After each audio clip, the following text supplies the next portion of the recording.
पागल बन रहा है? Nana, this is a good shot.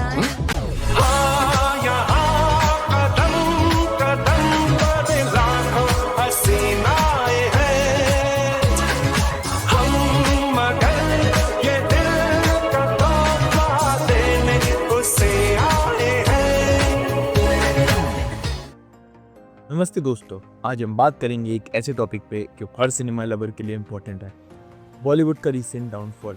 हाँ, आपने सही सुना। वो बॉलीवुड जिसके गाने, डायलॉग्स और हीरोज पूरे वर्ल्ड में फेमस थे, आज स्ट्रगल कर रहा है अपने ऑडियंस को थिएटर में लाने के लिए। इस वीडियो में हम डीप डाइव करेंगे एग्जैक्टली क्या हो रहा है बॉलीवुड में, क्यों बिग स्टार्स की फिल्म फ्लॉप हो रही हैं और कैसे साउथ इंडियन फिल्म्स और OTT प्लेटफॉर्म ने गेम चेंज कर दिया है। स्टैटिस्टिक्स, एक्सपर्ट ओपिनियंस और केस स्टडीज के थ्रू हम समझेंगे कि क्या बॉलीवुड अब रिकवर कर पाएगा या फिर ये डिक्लाइन कंटिन्यू रहेगा।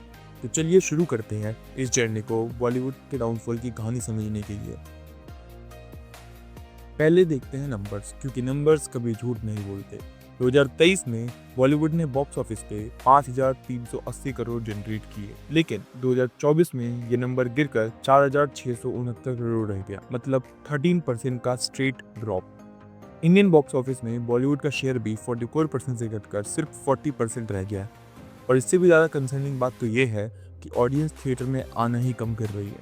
फुटफॉल्स, मतलब कितने लोग एक्चुअली थिएटर गए। 2023 में ये नंबर 27.5 करोड़ था, जो 2024 में घटकर 23 करोड़ हो गया है, यानी 16% की सीधी कमी। कोविड से पहले ये नंबर 30 करोड़ से ज़्यादा हुआ करता। क्लियर इंडिकेशन है कि कुछ तो सीरियसली गलत हो रहा है बॉलीवुड में। अब सवाल ये है, एग्जैक्टली क्या गलत हो रहा है। बॉलीवुड में सुपरस्टार कल्चर हमेशा से स्ट्रॉन्ग रहा है। शाहरुख खान, सलमान खान, आमिर खान, अक्षय कुमार, इन लोगों के नाम से ही मानो थिएटर भर जाया करते थे, लेकिन अब ये फॉर्मूला काम नहीं कर रहा। 2023 में शाहरुख खान, सनी देओल और रणबीर कपूर जैसे स्टार के कमबैक से इंडस्ट्री को बूस्ट मिला था, लेकिन 2024 में ऐसा कुछ खास देखने को नहीं मिला। अक्षय कुमार का ही एग्जाम्पल देख लीजिए, जो कभी हिट मशीन खिलाड़ी कुमार के नाम से जाने जाते थे। उनकी रीसेंट फिल्म सरफिरा ने ओपनिंग डे पे सिर्फ 3 करोड़ कलेक्शन की। उनकी पिछली फिल्म बड़े मियाँ छोटे मियाँ भी बड़ी फ्लॉप हुई थी।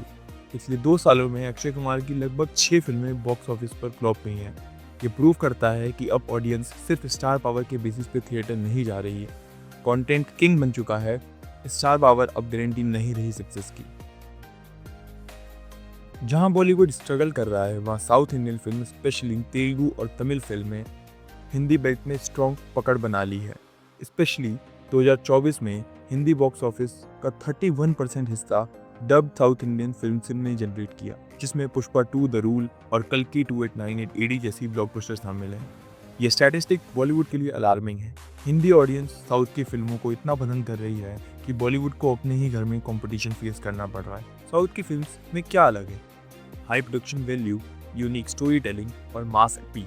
बॉलीवुड ने जो फॉर्मूला डेकेड से रिपीट किया है, साउथ फिल्म मेकर्स ने उसे इनोवेट करके फ्रेश पर्सपेक्टिव से परोसा है। अब इंडियन ऑडियंस के पास चॉइस है, वो सिर्फ बॉलीवुड तक लिमिटेड नहीं है, और जब चॉइस होती है तो क्वालिटी मैटर करती है। डिजिटल स्ट्रीमिंग ने पूरे एंटरटेनमेंट इंडस्ट्री को रेवोल्यूशनाइज कर दिया है। इंडिया में अब 500 मिलियन से ज़्यादा OTT यूजर्स हैं, जिसका मतलब है कि पॉपुलेशन का 34% OTT प्लेटफॉर्म यूज करता है। 2024 में इंडिया का OTT market $4.08 billion revenue generate करने वाला है और 50 से ज़्यादा OTT प्लेटफॉर्म अवेलेबल है। स्मार्टफोन OTT कंटेंट देखने का प्राइमरी डिवाइस है। 97% यूजर्स अपने फ़ोन से ही स्ट्रीमिंग करते हैं। इन सब स्टैटिस्टिक्स से ये क्लियर है कि ऑडियंस अब थिएटर एक्सपीरियंस के लिए उतनी डेस्परेट नहीं है। घर बैठे ही क्वालिटी कंटेंट मिल रहा है, तो थिएटर जाने की क्या ज़रूरत। बॉलीवुड के लिए ये एक बड़ा चैलेंज है। Veteran trade analyst Taran Adarsh के मुताबिक content is to be blamed and as well as lack of content. उनका कहना है कि 2024 एक ईयर ऑफ करेक्शन था, जिसमें लिमिटेड रिलीजेस हुई। आदर्श ने बॉलीवुड के बिजनेस मॉडल की भी क्रिटिसिज्म की। बॉलीवुड में ओरिजिनल स्टोरी टेलिंग की काफ़ी कमी दिखाई दे रही है। रीमेक्स, सीक्वल्स और फॉर्मुलिक स्टोरीज से ऑडियंस बोर हो चुकी है। जब साउथ इंडियन फिल्म और international content fresh ideas offer कर रहे हैं, तो बॉलीवुड का पुराना फॉर्मूला फेल हो रहा है। जहाँ बिग स्टार्स स्ट्रगल कर रहे हैं, वहाँ नए एक्टर्स जो परफॉर्मेंस पे फोकस करते हैं, उनको रिकॉग्निशन मिल रहा है। पंकज त्रिपाठी का एग्जाम्पल देखिए, उन्होंने 2 नेशनल अवार्ड जीते हैं, एक मिमी में बेस्ट सपोर्टिंग एक्टर के लिए और दूसरा न्यूटन के लिए स्पेशल मेंशन। बिहार के एक स्मॉल विलेज से आए त्रिपाठी ने गैंग्स ऑफ वसेपुर, मिर्जापुर और OMG2 जैसे प्रोजेक्ट्स में अपनी एक्टिंग से सबको इम्प्रेस किया है। विक्रांत मासे का रीसेंट परफॉर्मेंस सेक्टर 36 में क्रिटिक्स के अकॉर्डिंग 2024 की बेस्ट परफॉर्मेंस में से एक है, जिसे उनके 12th फेल के काम के बराबर माना जा रहा है। नवाजुद्दीन सिद्दीकी, राजकुमार राव, आयुष्मान खुराना जैसे एक्टर भी अपनी एक्टिंग स्किल्स के दम पर हिट फिल्में डिलीवर कर रहे हैं। ये न्यू एज एक्टर्स प्रूव कर रहे हैं कि ऑडियंस अब जेन्युइन टैलेंट और ऑथेंटिक परफॉर्मेंस अप्रिशिएट कर रही है, ना कि सिर्फ ग्लैमर और स्टार पावर। अब कुछ रीसेंट एग्जाम्पल से समझते हैं कि क्या वर्क कर रहा है और क्या नहीं। अक्षय कुमार की सरफिरा, जो तमिल फिल्म सोरारई पोट्रू की रीमेक है, बॉक्स ऑफिस पे स्ट्रगल कर रही है। ओपनिंग डे कलेक्शन 3 करोड़ से कम था। स्टार पावर होने के बावजूद फिल्म कनेक्ट नहीं कर पाई ऑडियंस से। पुष्पा 2 द रूल एंड कल्कि 2898 AD जैसी साउथ इंडियन फिल्म ने हिंदी बेल्ट में एक्सीलेंट कलेक्शन किया, क्योंकि इनमें high production value, unique story telling और मास अपील था। और जब बॉलीवुड बॉक्स ऑफिस पे स्ट्रगल कर रहा था, तब एक नाम बड़े पर्दे पर फिर से छाया।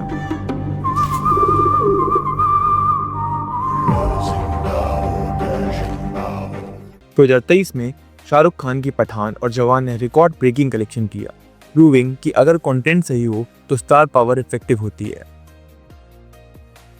2020 में सुशांत सिंह राजपूत की डेथ के बाद नेपोटिज्म को लेकर डिबेट और इंटेंसिफाई हुई। स्टार किड को अपॉर्चुनिटी मिलने और आउटसाइडर को स्ट्रगल करने के नैरेटिव ने ऑडियंस के परसेप्शन को अफेक्ट किया है। करण जौहर, आदित्य चोपड़ा जैसे एस्टैब्लिश्ड प्रोड्यूसर्स स्टार किड्स को लॉन्च करते रहते हैं। While many talented outsiders struggles for opportunity, audience इस बायस को नोटिस कर रही है और रिजेक्ट कर रही है। जानवी कपूर, अनन्या पांडे, अर्जुन कपूर जैसे स्टार किड्स की फिल्में कंसिस्टेंटली अंडर परफॉर्म कर रही हैं। While outsider like Kartik Aaryan, Ayushmann Khurrana, Rajkummar Rao audience से कनेक्ट कर रहे हैं। बॉलीवुड ने अपने गोल्डन पीरियड में सोशल इश्यूज, पॉलिटिकल मैटर्स और कॉमन लोगों के स्ट्रगल्स को एड्रेस किया था। प्यासा, 2 बीघा जमीन, मदर इंडिया, गाइड जैसी क्लासिक सोशल कमेंट्रीज के साथ एंटरटेनमेंट प्रोवाइड करते थे। रिसेंट डिकेड्स में बॉलीवुड ने एस्पिरेशनल फैंटेसी पे फोकस किया है। Foreign location, designer cloth, lavish lifestyle, ये इनिशियली ऑडियंस को अट्रैक्ट करता था, बट अब डिस्कनेक्ट करता है। न्यू जनरेशन ऑफ ऑडियंस चाहती है कि फिल्म रियल इश्यूज एड्रेस करें। अनुराग कश्यप, हंसल मेहता, अनुभव सिन्हा जैसे डायरेक्टर्स रियल इशू पे फिल्म बना रहे हैं, लेकिन इन्हें मेन स्ट्रीम सपोर्ट नहीं मिलता। दोस्तों, बॉलीवुड एक ट्रांसफॉर्मेशन फेज से गुजर रहा है। नंबर्स डिक्लाइन दिखा रहे हैं, लेकिन ये एंड नहीं है, ये एक न्यू बिगनिंग हो सकती है। हिस्ट्री में बॉलीवुड ने कई ट्रांजिशन देखे हैं, साइलेंट एरा से टॉकीज, ब्लैक एंड व्हाइट से कलर, सिंगल स्क्रीन से मल्टीप्लेक्स। हर ट्रांजिशन के बाद इंडस्ट्री स्ट्रॉन्गर हुई है। करंट चैलेंजेस बड़े हैं, रीजनल सिनेमा का राइज हुआ है, OTT का डोमिनेंस बढ़ा है, ऑडियंस की प्रेफरेंस शिफ्ट हुई है और ग्लोबल कंपटीशन भी बहुत बढ़ चुका है। लेकिन चैलेंजेस अपॉर्चुनिटी क्रिएट करते हैं। New generation of film makers, actors, writers और प्रोड्यूसर्स बॉलीवुड को रीइन्वेंट कर सकते हैं। कंटेंट किंग है और रहेगा, बस उसे राइट वे में पैकेज और डिलीवर करना होगा। हिंदी फिल्मों की तरह लाइफ में भी अंत में सब कुछ ठीक हो जाता है, और अगर ठीक ना हो तो वो अंत नहीं, पिक्चर अभी बाकी है मेरे पास। आप बताएं, आपको क्या लगता है बॉलीवुड का फ्यूचर क्या होगा? क्या स्पेसिफिक चेंजेस आप देखना चाहेंगे? कमेंट्स में ज़रूर बताएं और इस वीडियो को लाइक एंड शेयर करें। थैंक यू फॉर वॉचिंग और हाँ, सब्सक्राइब करना ना भूलें। तब तक के लिए अलविदा।